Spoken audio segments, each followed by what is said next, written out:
So basically, the situation we have that happened in East Baltimore, a 13-year-old boy is seen by what we now know are two officers, but they did not look like officers. They were plainclothes units, not in a marked police car, and they thought what was a gun was in his hand. He was just walking down the street and just left his house. They gave a foot chase. He starts to run. They claim to identify himself. And somewhere along the way, it's not explained very well, they opened fire on this young man.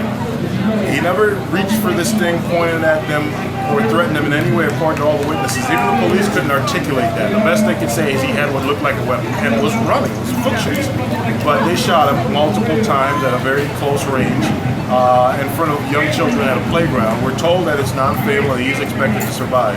It's crucial to note that the whole time the narrative was being given by the police commissioner, we were told police officers. It wasn't until I asked, were they uniformed or not, that he said yes, they were actually plain clothes.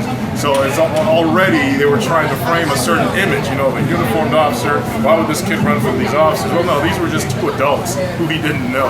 But you're 13 years old in East Baltimore, you don't trust people you don't know. I mean, that's normal survival instinct.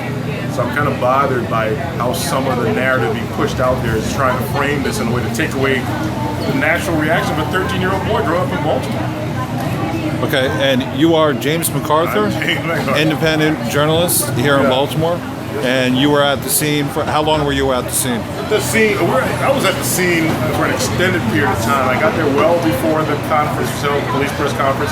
I live streamed the entire conference, and then afterwards, when most of the media left, and people felt like really talking, I went and talked to more neighbors and community members, and that's when I learned about the parents who were there to pick up their kids and everything, hearing this gunfire, and literally just scooping random kids and diving to the ground, because all they know is it's gunfire. You know, they don't know when it's going to stop, is it going to come from different directions, who knows? I mean, you can just imagine that panic as you're picking up your young child, and all this gunfire just rings out.